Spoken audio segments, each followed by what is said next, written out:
Hi there, I care and you matter. I'm Shannon and welcome to my video. Today I'm going to share a little bit about my writing journey. And I am just real close to releasing my first middle grade fiction novel. It's actually going to be a series. But it started out as just an idea. And if I'm completely honest, I wrote a book, a manuscript, did nothing with it years ago. I mean, we're talking probably 12 years ago, 12, 13 years ago. And I sat on it. But sitting on that idea has just been bouncing around my head for all these years, and I've done nothing with it until now. And it dawned on me that sometimes you have to incubate an idea. So that's what we're going to talk about today, is incubating an idea. My husband, for example, he was recently let go from his job. He's an animator. He worked the same job for 24 years and he was let go. And now he's kind of like, okay, what do I do now?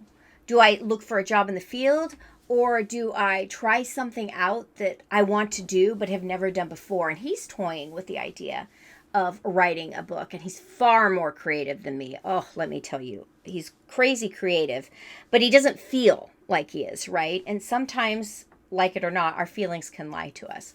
So I keep giving him this piece of advice, and I'm trying to take this advice, and so now I'm sharing it with you. It starts with a seed. My husband keeps saying, he shares these ideas with me. I'm like, oh my gosh, that's great. That's great. Have you written it down? He's like, no, because it's just a little idea. I'm like, yeah, that's a seed. Incubate the seed, or at least write the idea, the concept down so you don't lose it. So how do you do that? Why is it important? How can it help you? We're going to talk about that. First of all, you need to have a way or a system to capture, collect, and just save all those ideas that you get, those fleeting ideas.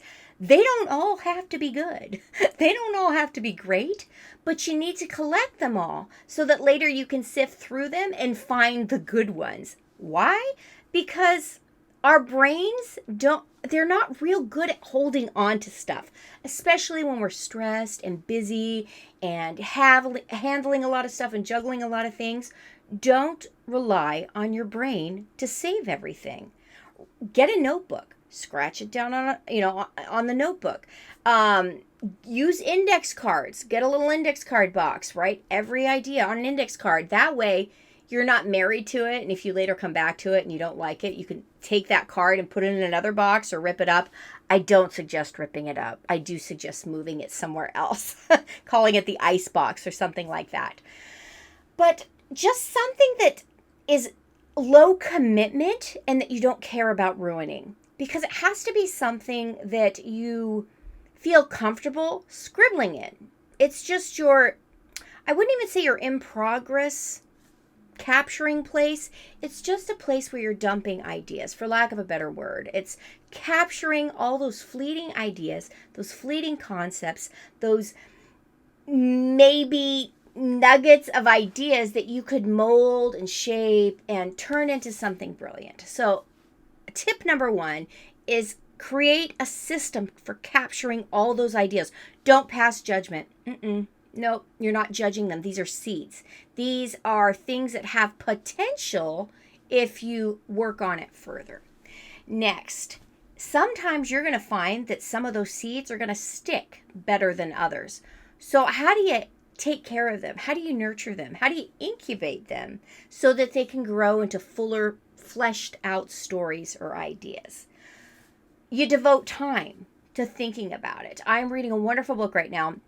It's called The Accidental Creative, and if I can, I'll find it on Amazon and put a screenshot of the book title here, and I'll go ahead and leave a link for it down below as well. And I'm just reading the book. It's several years old. This is not a sponsored video in any way, shape, or form. I'm too small for that.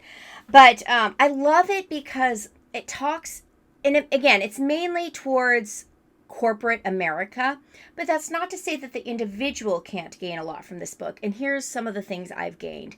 Creative nutrition. And I kind of laughed when I read that at first, but it makes sense. To get good creative ideas, good creative flow out, you have to be putting good creative nutrition in. You have to be consuming good things, reading books, watching movies, playing games, conversations with other creatives. When you feed yourself that kind of creative nutrition and then you go back and you look at all the different seeds of ideas that you've collected, you're going to find that some of those just jump up and they might start sprouting and they might start growing. And for me personally, I have to schedule creative think time. I just have to.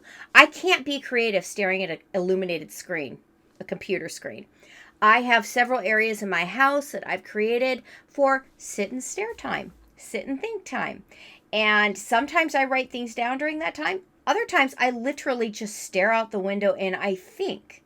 And it is bona fide, set aside time for just that. I try and block everything else out. I don't worry about bills.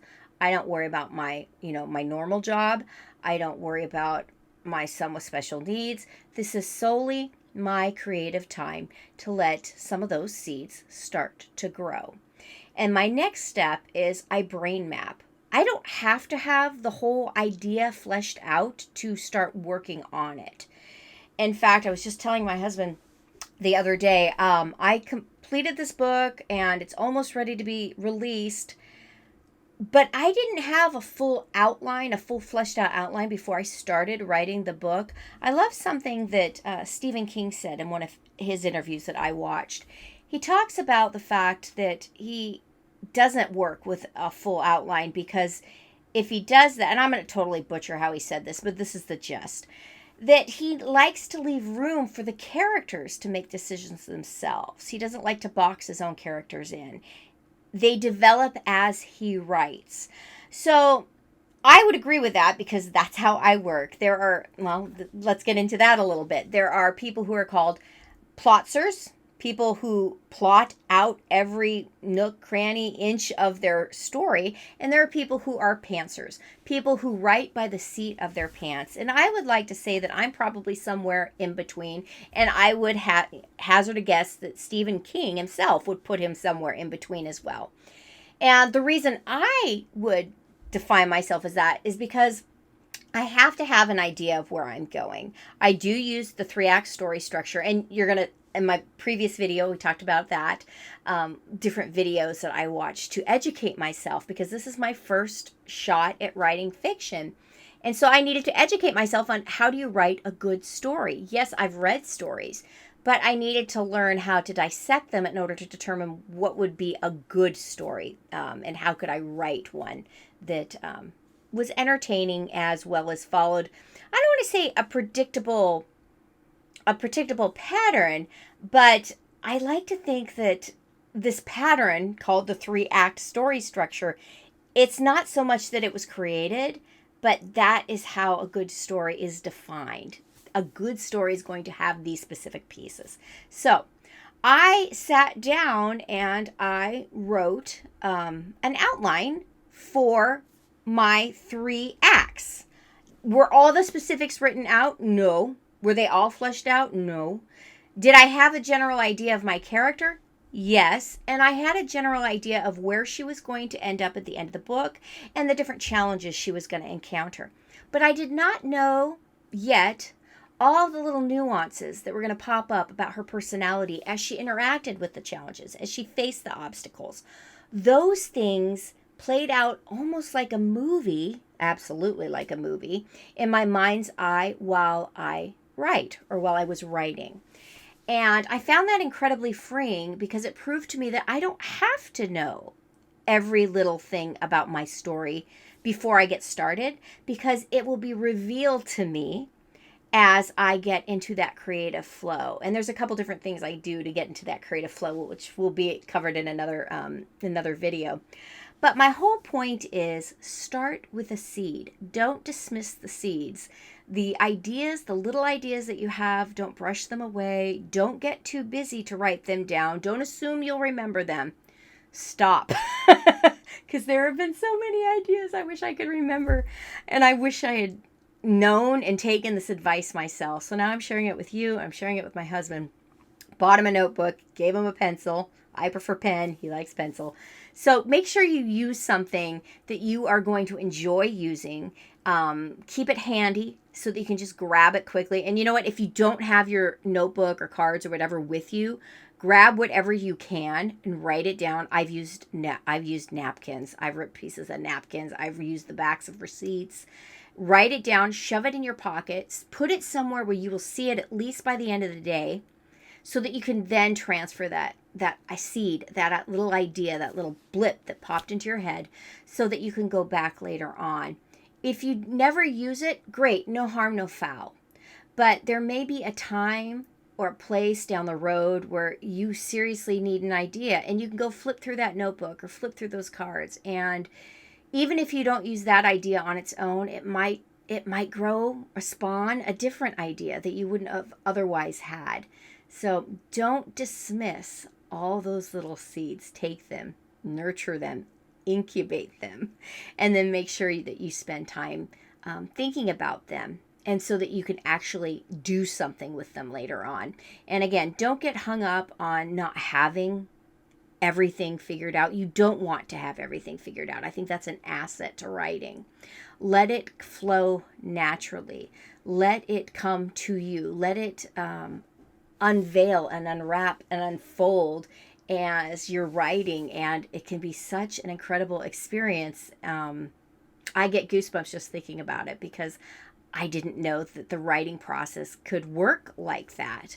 And it's so entertaining when you allow yourself that creative space. It feels far less forced. Instead of forced, it becomes a flow and a force to be reckoned with, because I think it becomes much more authentic writing, and I think it comes across in the quality of the dialogue between characters and the flow of the story overall. So I hope that I have encouraged you enough to, as soon as you stop watching this video, you go grab your favorite pen, your favorite pencil, and get yourself a notebook and start getting those seeds down on the soil of your paper today. If you've watched this video, I ask that you pay the fee. What's the fee? Share me. Please consider sharing my video with somebody else who might also enjoy this kind of content too. Thanks so much for watching, and I'll catch you next time. Bye-bye.